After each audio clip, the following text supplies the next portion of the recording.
پاکستان کی فوج، صدر اور پاکستان کے وزیر اعظم کی سرد جنگ نے عبدالقدیر خان اور منیر خان دونوں کو پریشان کیا ہوا تھا۔ یورینیم کی افزودگی کرنے کے بعد اب پاکستانی اداروں کی توجہ میزائل ٹیکنالوجی پر تھی۔ اس پروگرام کو سمر مبارک بند ہیڈ کر رہے تھے، جس کی وجہ سے عبدالقدیر خان کو بہت سی جگہ نظر انداز کیا جا رہا تھا۔ دوسری طرف جنرل حمید گل اس وقت IJI کے ایک رہنما نواز شریف کے ساتھ مل کر بے نظیر کی حکومت کو گرانے کا پلان بنا رہے تھے۔ اس سب کے درمیان امریکہ میں CIA کے تجزیہ کار رچرڈ بارلو پھر سے اپنے افسران سے چھپ کر پاکستان کے نیوکلیئر پروگرام کو ٹریک کر رہے تھے۔ یہ وہی رچرڈ بارلو ہیں جنہوں نے ارشد کو امریکہ میں رنگے ہاتھوں پکڑا تھا، اور ان کی ساری تفصیل میں نے اوپر نظر آنے والی اس قسط میں آپ کو بتائی ہے۔ ان کی بات کریں تو امریکی کانگریس میں اپنے ہی باس کو نظر انداز کرنے کی وجہ سے CIA میں ان سے اب سب کچھ چھپا کر رکھا جاتا تھا۔ نہ ہی انہیں کسی میٹنگ میں بلایا جاتا تھا اور نہ ہی ان کی کوئی رپورٹ شائع ہونے دی جاتی تھی، مگر پھر بھی ضد میں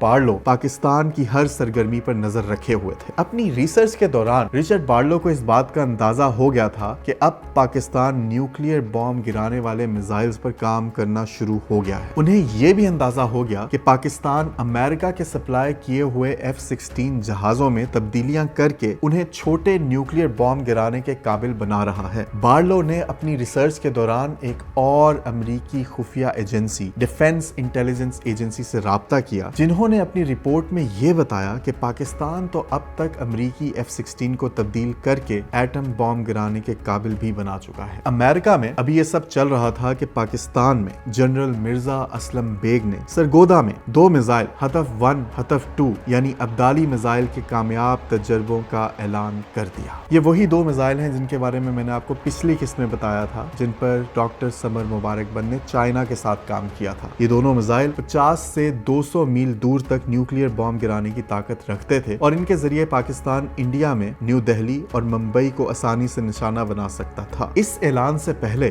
پاکستان نے کھل کر ان میزائلز کے ٹیسٹ کی خبروں کو نہیں مانا تھا۔ فروری 1979 میں پاکستان نیشنل ڈیفنس کالج کی تقریب سے خطاب کرتے ہوئے جنرل بیگ نے PAEC کے منیر خان کو مبارکباد دیتے ہوئے ان میزائلز کے کامیاب تجربوں کی تصدیق بھی کر دی۔ ساتھ ہی جنرل بیگ نے دی مسلم اخبار میں شائع ہوئے اپنے ایک انٹرویو میں یہ بھی بیان دیا کہ پاکستان نے زمین سے فضا میں وار کرنے والا لیزر گائیڈڈ میزائل بھی بنا لیا ہے۔ انہوں نے بتایا کہ اس میزائل کا نام ازنا میزائل ہے اور اس کی رینج 500 میٹر سے 5000 میٹر ہے۔ یہاں یہ سب ہو رہا تھا، لیکن بے نظیر کی بے بسی کا عالم یہ تھا کہ وزیر اعظم ہونے کے باوجود ان کو میزائل تجربوں کی خبر اخباروں کے ذریعے ہی پتہ چلی۔ انہی دنوں اخباروں میں یہ خبر بھی آنا شروع ہوئی کہ پاکستان نے چائنا سے M11 میزائل خریدنے کا معاہدہ کر لیا ہے۔ اور اس خبر کے بعد انڈیا ایک بار پھر پریشان ہو گیا۔ انڈیا نے جواب میں فوراً 1979 میں اپنے اگنی میزائل کا کامیاب تجربہ کیا، اور انڈیا کا یہ اگنی میزائل 1500 میل دور تک نیوکلیئر بم گرا سکتا تھا۔ اب جنرل حمید گل کی طرف آئیں تو پاکستان میں جنرل حمید گل نے مبینہ طور پر بے نظیر سے تنگ آ کر نواز شریف کو ساتھ ملایا اور بے نظیر پر ایک قاتلانہ حملہ کیا۔ یہ حملہ ناکام ہو گیا۔ حمید گل اس وقت اپنی پروموشن کی تیاری میں تھے۔ اور لوگوں نے بھی مجھے بتایا، میں ان کا نام نہیں لینا چاہتا، جو غلام رساخ خان کے پاس گئے، میرا نمبر 1 کے اوپر نام GHQ سے گیا تھا۔ جنرل بیگ سے پوچھ لیجیے، 6 آدمیوں کی لسٹ گئی تھی، میرا نمبر 1 تھا، آصف نواز کا نمبر 6 تھا۔ مگر اس حملے کے پیچھے حمید گل کا پتہ چلنے کے بعد اس کے جواب میں بے نظیر نے فوراً جنرل حمید گل کو ISI کے عہدے سے ہٹا کر لیفٹیننٹ جنرل شمس الرحمان کلو کو ISI کا نیا چیف بنا دیا۔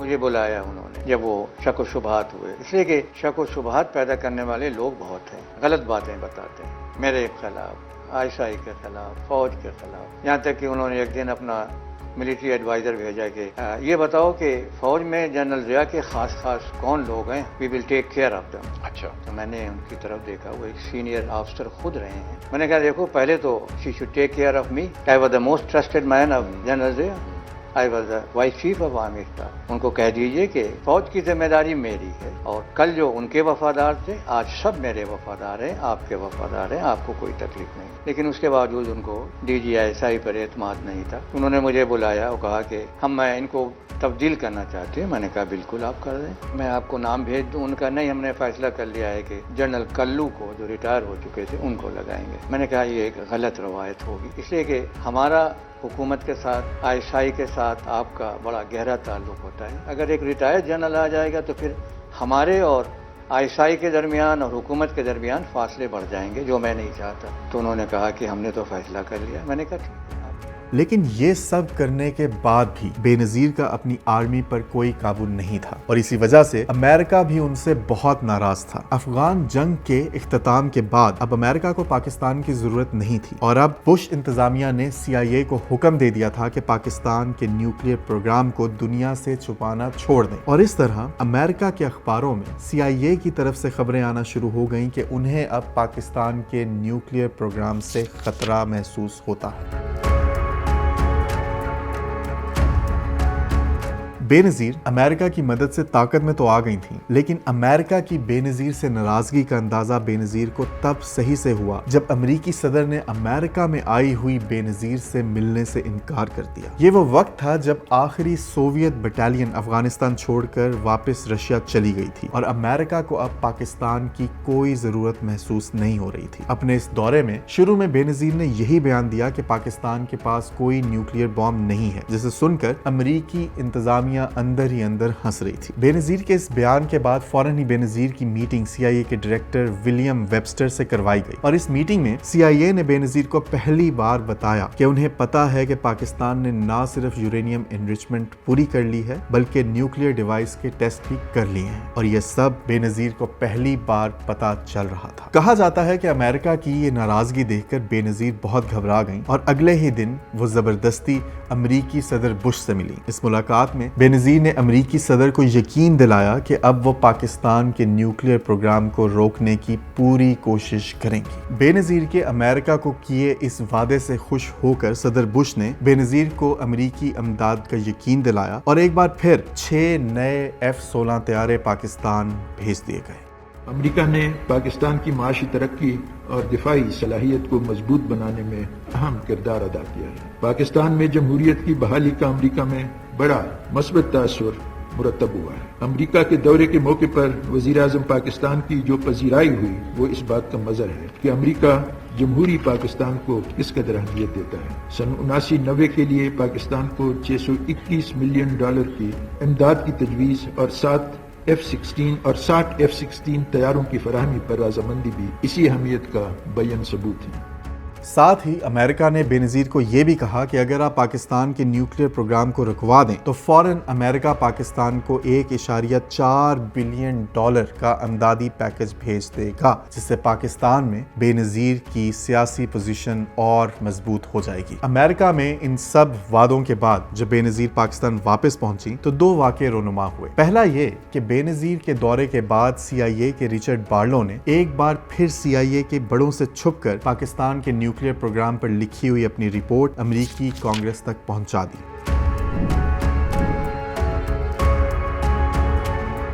رچرڈ بارلو ارشد کے رہا ہونے کے بعد سے ڈپریشن میں تھا اور اس کی پوری تفصیل میں نے آپ کو اس کہانی کی 23ویں قسط میں بتائی تھی۔ اس قسط میں آپ نے دیکھا تھا کہ کیسے بارلو نے اپنے سینئر کو اپنی کانگریس کمیٹی کے سامنے جھوٹا ثابت کرنے کی پوری کوشش کی تھی۔ اس واقعے کے بعد بارلو کو CIA کے اہم معاملات سے الگ کر دیا گیا تھا، مگر جنوری 1979 میں ایک بار پھر انہیں موقع ملا جب امریکی ڈیفنس سیکرٹری ڈک چینی نے اسے پولیفریشن اینالسٹ کا عہدہ دے دیا۔ اس عہدے پر آتے ہی بارلو نے پینٹاگون سے انتہائی درجہ بند یعنی ہائیلی کلاسیفائڈ نیوکلیئر پولیفریشن کے کاغذات حاصل کرنے کی کوشش کی، مگر CIA نے اسے یہ کلیئرنس نہیں دی اور ساتھ ہی کہا کہ بارلو ایک بہت بڑا سیکیورٹی رسک ہے۔ بارلو کو CIA نے اتنا بے بس کر دیا کہ پاکستان سے ریلیٹڈ کسی بھی میٹنگ سے بارلو کو باہر نکال دیا جاتا تھا۔ کئی بار برطانوی MI5 کے ساتھ میٹنگز کے لیے بارلو کو لندن بھیجا جاتا تھا، مگر CIA بارلو کو پھر بھی ان میٹنگز میں بیٹھنے نہیں دیتی تھی۔ بارلو اس سب کے باوجود چھپ کر پاکستان پر نظر رکھے ہوئے تھا۔